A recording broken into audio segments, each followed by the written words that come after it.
नमस्कार दोस्तों, एक बार फिर से आप सबका स्वागत है अमित सूर्यवंशी के YouTube channel free acting class में। दोस्तों, अब तक मैंने आप लोगों को दादा साहब तोरणे साहब के बारे में बताया, उनका जन्म, उनका स्ट्रगल और कैसे कैसे उन्होंने फिल्म इंडस्ट्री को एक शेप दिया, एक आकार दिया। इस तरह से जैसे एक माँ 9 महीने अपने बच्चे को पेट में पालती है, उसको डिलीवर किया। पहली फिल्म बनी आलम आरा, जो बोलती फिल्म थी। उस वक्त दादा साहब तोरणे साहब कैमरा, इक्विपमेंट, साउंड वगैरह सब ला चुके थे। साइलेंट फिल्में बनाए, साइलेंट फिल्मों से उन्होंने बोलती फिल्मों ने साउंड वाली फिल्मों का सफर पाए और पहली फिल्म बनी आलम आरा। आलम आरा ने बहुत बड़ा इतिहास रख दिया। भारी संख्या में लोग बोलते फिल्म देखने पहुंचे और तब आदिलशर ईरानी का नाम हिंदी सिनेमा के इतिहास में दर्ज हुआ। उस समय भी दादा साहब तोरणे ने क्रेडिट नहीं लिया।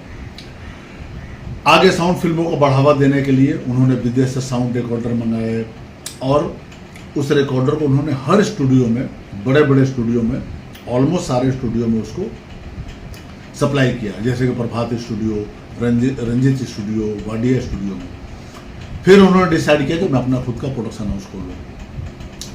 तो लेकिन उनका एक मंशा ये थी कि वो मनोरंजन के बजाय सामाजिक मुद्दों पर फिल्म बनाते थे। तब उन्होंने पुणे में अपना प्रोडक्शन हाउस सरस्वती सिनेटोन शुरू किया। प्रोडक्शन की पहली फिल्म श्याम सुंदर जबरदस्त हिट रही। इतनी हिट हुई कि दादा साहब तोरणे के निर्देशन में बनी श्याम सुंदर भारत की पहली सिल्वर जुबली फिल्म थी, जो 25 हफ्ते तक थिएटर में लगी रही। आगे उन्होंने अपना आउट घाटा के छा समेत हिंदी, मराठी भाषा में करीबन 17 फिल्में बनाई। फिर दौर धीरे धीरे बदलता गया। बदलते दौर के साथ दूसरे प्रोडक्शन की फिल्में हिट होने लगी और दादा साहब तोरणे ने फिल्में बनाना कम कर दिया। उनकी फिल्मों की सिर्फ एक ही कॉपी हुआ करती थी, जो हर शहरों में घुमा फिरा कर वो अपनी फिल्म दिखा दिया करते थे। लेकिन ज़्यादातर फिल्मों के रिलीज में टेम्परेचर की वजह से या केमिकल रिएक्शन की वजह से आग लग गई और धीरे धीरे वो सब खत्म हो गई।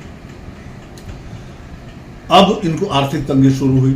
तब पैसों की तंगी होने पर 1944 में दादा साहब तोरणे ने अपना स्टूडियो अहमद नाम के आदमी के बेच दिया।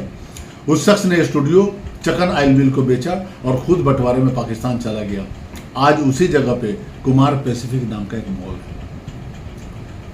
बाद में 1947 में हिंदुस्तान पाकिस्तान का बंटवारा हुआ और उस बंटवारे ने बहुत कुछ बदल के रख दिया। तो 1947 में भारत पाकिस्तान के बंटवारे के समय कई मुस्लिम पाकिस्तान जा रहे थे। इसी दौरान दादा साहब तोरणे साहब का एक करीबी मुस्लिम दोस्त उनके सारे महंगे इक्विपमेंट चुराकर पाकिस्तान भाग गया। कैमरा और फिल्म मेकिंग इक्विपमेंट से उन्हें इस कदर लगाव था कि उन्हें सदमा बर्दाश्त नहीं हुआ और उनको हार्ट अटैक आया और वो बहुत शारीरिक कमजोर हो गए। आर्थिक कमजोर तो हो ही गए थे। इसके बाद उन्होंने हमेशा के लिए फिल्में बनाना छोड़ दिया। उन्होंने रिटायरमेंट के बाद खुद को फिल्म इंडस्ट्री से जुड़े लोगों से भी दूर कर लिया और शिवाजी नगर स्थित अपने घर में अकेले रहने लगे। 19 जनवरी का वो दिन आया सन 1960, जब दादा साहब तोरणे की नींद में ही मृत्यु हो गई और तब जाकर के दादा साहब फाल्के साहब को क्रेडिट मिला और उन्हें फिल्म इंडस्ट्री का पहला जनक यानी फादर कहा जाने लगा। क्यों कहा जाने लगा वो भी मैं आपको बताऊंगा। 100 साल के बाद सन 2013 में दादा साहब तोरणे साहब के बेटे अनिल तोरणे, बहू मंगला तोरणे और मोशन पिक्चर प्रोड्यूसर एसोसिएशन के एसोसिएट विकास पाटिल ने बॉम्बे हाई कोर्ट में एक पिटीशन फाइल करके उन्हें क्रेडिट दिए जाने की मांग की।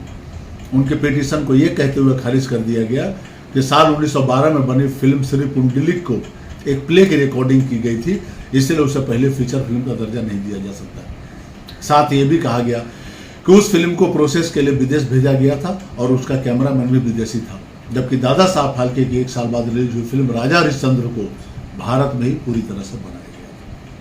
तो अब आता है नाम दादा साहब फाल्के का, क्योंकि उन्होंने जो राजा हरिश्चंद्र फिल्म बनाई थी वो पूरे हिंदुस्तानी इंडियन लोगों को लेकर के बनाई थी। तब तक दादा साहब तोरणे ने इतनी फैसिलिटीज इंडस्ट्री में ला दी थी कि कोई भी आदमी आसानी से फिल्म बना सकता था। भले हिंदी सिनेमा के इतिहास में दादा साहब फाल्के को हिंदी सिनेमा का जनक कहा गया है, हालांकि Guinness book of the world record में ये रिकॉर्ड दादा साहब तोरणे के नाम पर ही है। अब pictorial history of Indian cinema और मराठी सिनेमा की किताबों में भी दादा साहब तोरणे साहब को जनक माना जाता है। तो आज के लिए इतना ही। दादा साहब तोड़ने का ये फिल्मी सफ़र कैसे रहा, आप लोगों को कैसा लगा, मुझे नीचे कमेंट करिए, सब्सक्राइब करिए और शेयर करिए ताकि और भी लोगों को पता चल सके। आगे और भी मैं आपको बहुत सारी चीज़ें फिल्म इंडस्ट्री के बारे में बताता रहूँगा। तब तक के लिए